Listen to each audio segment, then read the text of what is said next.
வேளாண் துறைக்கு 14,000 கோடி ரூபாயில் 7 புதிய திட்டங்களை மத்திய அரசு அறிவித்திருப்பது விவசாயிகளின் வருமானத்தை அதிகரிக்க உதவுமா? நீண்டகால திட்டங்களை விட உடனடியாக பலனளிக்கக்கூடிய திட்டங்கள் எவை என்பது குறித்து எழுத்தாளர் எம் பாலசுப்ரமணியத்துடன் நமது செய்தியாளர் பாரதி நடத்திய கலந்துரையாடலை பார்க்கலாம்.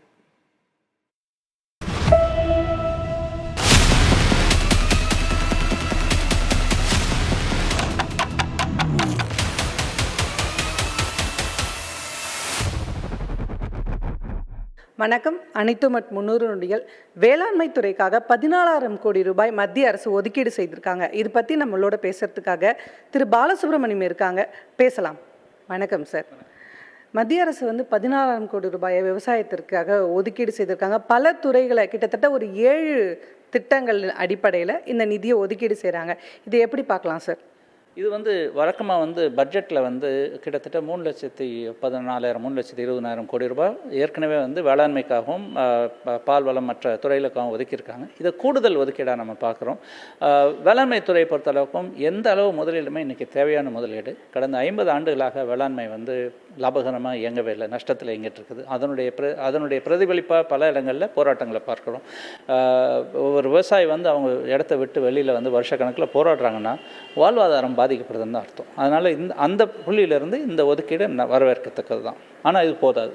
2047 ஒரு வேளாண்மை திட்டத்திலே ஒரு நவீனமயப்படுத்தணும் அப்படின்னு தான் மத்திய அரசு சொல்லியிருக்காங்க. குறிப்பாக மரபணு மாற்றங்கள் குறித்த விதைகளையோ இல்லை வேளாண்மையில் மாற்றங்களை கொண்டு வரணும் அப்படின்னு சொல்கிறாங்க. அந்த மாதிரியான மாற்றங்களை 2047 கொண்டு வர முடியுமா? இந்த திட்டம் இப்போ அறிவிச்சிருக்க திட்டம் அதை நோக்கி தான் போதா? அதை நோக்கிய ஒரு பார்வை தான் புரியுது. ஆனால் 2047 ஒரு நீண்டகால இலக்கு. இன்றைக்கி வேளாண்மை ஒரு மிகப்பெரும் சிக்கலை சந்திச்சிட்ருக்கு. அடுத்த 5 ஆண்டுகள் 10 ஆண்டுகளுக்குள்ள தீர்க்கப்பட வேண்டிய சிக்கல் அது மரபணு மாற்றம் அல்லது டிஜிட்டல் அந்த மாதிரியான புள்ளிகள் இல்லை. வேளாண்மையின் லாபமின்மை. ஒரு விவசாயி சராசரியாக 80% விவசாயிகள் சராசரியாக 2 ஏக்கருக்கும் குறைவான நிலம் வச்சுருக்கிறவங்க. அவங்க அந்த நிலத்தில் விவசாயம் எப்படி லாபகரமாக இயங்கும் அப்படிங்கிற புள்ளியிலிருந்து தான் திட்டங்கள் வகுக்கப்படணும்னு நினைக்கிறேன். இது தொடர்பான ஃபர்தர் டீட்டெயில்ஸ் எனக்கு தெரியல. பட் ஆனால் விவசாயத்தின் லாபமின்மை அதைத்தான் நம்ம அவசரமாக அட்ரஸ் பண்ணணும். 2047 வரைக்கும் வெயிட் பண்ண முடியாது. We have a crisis in hand. இந்த மரபணு மாற்றம், டிஜிட்டலைஸ் பண்ண போகிறது வேளாண்மையில், இந்த மாதிரியான விஷயங்கள் எல்லாமே அவங்க என்ன சொல்கிறாங்கன்னா, ஒரு நிலத்தை பண்பட்டு சஸ்டைனபிளான அந்த நிலத்தன்மையை இயற்கையான சஸ்டைனாகவும் வச்சுக்கணும். அதே சமயத்தில் மக்களுக்கு தேவையான அளவுக்கு மாற்றங்களை விதைகளில் செய்து தேவையான மாற்றங்களை செய்து இதை கொண்டு வரணும் அப்படின்னு சொல்கிறாங்க. இந்த நிதி ஒதுக்கீட்டில் அதையெல்லாம் செய்ய முடியுமா? இல்லை, அந்த மாதிரியான ஒரு பெரிய இலக்குக்கு இந்த நிதி ஒதுக்கீடு போதாது அப்படின்னு தான் சொல்லணும். ஆனால் அந்த மாற்றங்கள் காலத்துக்கேற்ற தொழில்நுட்பம். இப்போ நம்ம பார்த்தோம் 2 நாட்கள் முன்னாடி ஒரு வருஷத்தினுடைய சராசரி மழை ஒரே நாளில் கொட்டியிருக்கு. இது காலநிலை மாற்றம். இதை தாக்குப்பிடிக்கிற அளவுக்கு வேளாண்மையும் இதுக்கான ஒரு தொழில்நுட்பத்தை நம்ம இப்போ கொண்டு வரணுங்கிறதுல எந்த 2 வேறு கருத்துக்களும் இல்லை. நான் பார்த்துருக்கிறது நேற்றுக்கு ஒரு முடிவில் 14,000 கொடுத்துருக்காங்க. போக போக அரசாங்கம் செய்ய வேண்டும். வேறு வழியும் கிடையாது, செய்துதான் ஆக வேண்டும். 50% மக்கள் விவசாயத்தை நம்பி இருக்கிறாங்க. அந்த விவசாயம் இல்லாமல் ஒரு நாடு அதாவது உணவு தானியம் சாவரண்டி, ஃபுட் சாவரண்டின்னு சொல்கிறோம், அது இல்லாமல் ஒரு நாடு நீண்ட நாள் நிலைத்திருக்க முடியாது. அதனால் நம்ம செஞ்சே ஆக வேண்டிய இடம். குறிப்பாக பால் பற்றி நீங்கள் நிறைய பேசிட்டே வர்றதுனால இதை கேட்குறேன். பால் துறைக்கு கிட்டத்தட்ட 1,700 கோடி மத்திய அரசு இந்த 7 திட்டத்தில் ஒரு திட்டமாக ஒதுக்கியிருக்காங்க. இது போதுமானதா? இதுலேயும் டிஜிட்டலைஸ் பண்ணப்படும், பரவலாக்கப்படும், இந்த தொழிலும் உற்பத்தியும் பரவலாக்கப்படும் அப்படின்னு சொல்கிறாங்க. இல்லை சாத்தியம் இருக்கா?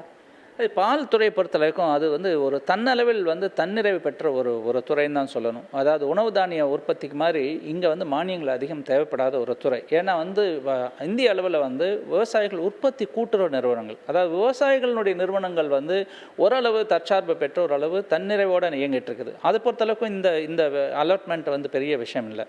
அவங்களுக்கான ஒரு ஏதுவான ஒரு கொள்கை முடிவுகள் கொடுத்தால் போதும். அதாவது தேவையில்லாமல் ஐரோப்பா மற்ற நாடுகள்லேருந்து குறைந்த விலையில் இறக்குமதி பண்ணுறது அதையெல்லாம் நிறுத்தினாலே பால் இன்னைக்கு சமாளிச்சுக்கும். ஆனால் உணவு தானியங்கள், காய்கறிகள் மற்ற இடங்களில் தான் உண்மையான புதிய பேரடைம் ஷிஃப்ட்னு சொல்லுவோம். முழுக்க முழுக்க வந்து ஒரு முற்றிலும் புதிய அணுகுமுறைகள் தேவைப்படுற இடம். பாலை பொறுத்தளவுக்கும் இது பெரிய பிரச்சனை இல்லை. அந்த அலாட்மெண்ட் வந்து பெருசான ஒரு ஒவ்வொரு பரவாயில்ல தான் சொல்லணும். ஒரு 2800 கோடிக்கு மேலே இதுக்கான நிதி ஒதுக்கியிருக்காங்க. ஸோ இது வந்து போதுமான அளவாக இருக்குமா? அவ்வளோ சீக்கிரம் அந்த மாதிரியான மாற்றங்களை நம்மளால் வேளாண்மை துறையில் கொண்டு வர முடியுமா? அது ஒரு விவசாயிக்கு லாபம் தருமா? சரி, அதுதான். அதாவது இந்த டிஜிட்டல் டெக்னாலஜி அப்படிங்கிறது எப்படின்னா வந்து டெக்னாலஜி மற்ற சப்போர்ட் எல்லாமே வந்து விவசாயத்துக்கு ஒரு உதவுற ஒரு சக்தி தானாலும் விவசாயத்துக்கான தீர்வு கிடையாது. தீர்வுங்கிறது வந்து விவசாயம் அந்த 2 ஏக்கர் விவசாயிக்கு குறைஞ்சபட்ச ஒரு வருமானம், ஒரு கண்ணியமாக வாழ்கிற அளவுக்கு ஒரு குறைஞ்சபட்ச வருமானத்தை உருவாக்கி கொடுக்குற ஒரு தீர்வு. அது வந்து பொருளாதார தீர்வாக தான் இருக்கும்.